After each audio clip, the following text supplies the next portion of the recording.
ইতিহাস সাক্ষ্য দেয় যুগে যুগে আল্লাহর আদেশ অমান্য করে নবীদের হত্যা করে এবং দুনিয়া জুড়ে ফিতনা ফাসাদ সৃষ্টি করে এসেছে বনি ইসরাইল। তাদের এই পথভ্রষ্টতার কারণে বারবার তারা লাঞ্ছিত ও বিতাড়িত হয়েছে, মুখোমুখি হয়েছে ধ্বংসের। পবিত্র কোরআনে বহু পূর্বেই এই বিষয়ে সতর্ক করে দিয়েছেন আল্লাহ তাআলা। কিয়ামত পর্যন্ত চলতে থাকবে এই চক্র। এমনকি ইসরায়েলের বর্তমান কর্মকাণ্ড নিয়েও ভবিষ্যৎবাণী রয়েছে ঐশী গ্রন্থে। পবিত্র কোরআনে মহান আল্লাহ তাআলা ইরশাদ করেছেন, আমি বনি ইসরায়েলকে কিতাবে পরিষ্কার বলে দিয়েছি, তোমরা পৃথিবীর বুকে দুবার অনর্থ সৃষ্টি করবে এবং অত্যন্ত বড় ধরনের অবাধ্যতায় লিপ্ত হবে। অতঃপর যখন প্রতিশ্রুতির সেই প্রথম সময়টি এলো, তখন আমি তোমাদের বিরুদ্ধে প্রেরণ করলাম আমার কঠোর যোদ্ধা বান্দাদেরকে। অতঃপর তারা প্রতিটি জনপদের আনাচ কানাচ পর্যন্ত ছড়িয়ে পড়ল। এ ওয়াদা পূর্ণ হওয়ারই ছিল।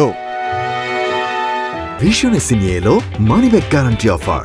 1 মাস ব্যবহার করে সন্তুষ্ট না হলে সম্পূর্ণ টাকা ফেরত। সূরা বনি ইসরায়েলের এক আয়াত থেকে বোঝা যায়, এই জাতি দুনিয়ার বুকে দুইবার ফাসাদ সৃষ্টি করবে, অতঃপর আল্লাহ তাদের পরাজিত করবেন।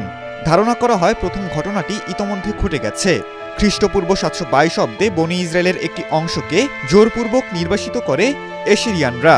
নব্য এশিরিয়ান রাজা তৃতীয় তিগলাত পিলেসার এবং পঞ্চম সালমেনসার এই ইসরায়েলি সাম্রাজ্য দখল করে।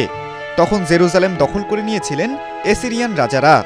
এটা ছিল দাউদ আলাইহিসসালামের তৈরি করা সাম্রাজ্যের পতন। পবিত্র কোরআনে আল্লাহ বলেন, অতঃপর আমি তাদের বিরুদ্ধে তোমাদের জন্য যুদ্ধের পালা ঘুরিয়ে বিজয় দিলাম, তোমাদের ধন ও সন্তান সন্ততি দ্বারা সাহায্য করলাম এবং তোমাদের করলাম সংখ্যাগরিষ্ঠ।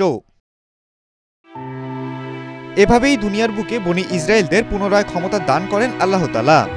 ধারণা করা হয় গেল কয়েক হাজার বছরের মধ্যে এই প্রথম সামরিক, রাজনৈতিক ও অর্থনৈতিকভাবে সবচেয়ে শক্ত অবস্থানে রয়েছে ইসরায়েল।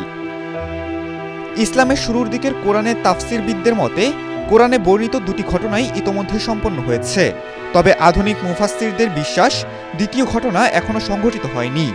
ইসলাম ধর্মের বিশ্বাস অনুযায়ী কিয়ামত সংঘটনের আগে ইমাম মাহদীর নেতৃত্বে মুসলিমরা জেরুজালেম জয় করবে। বর্তমান বিশ্বের ঘটনাবলীর পরম্পরায় অনেক মুফাসসির মনে করেন এটাই হবে বনি ইসরায়েলের ওপর দ্বিতীয় বিপর্যয়ের ঘটনা। খালিদুল ইসলাম তানভীর, এটিএন বাংলা।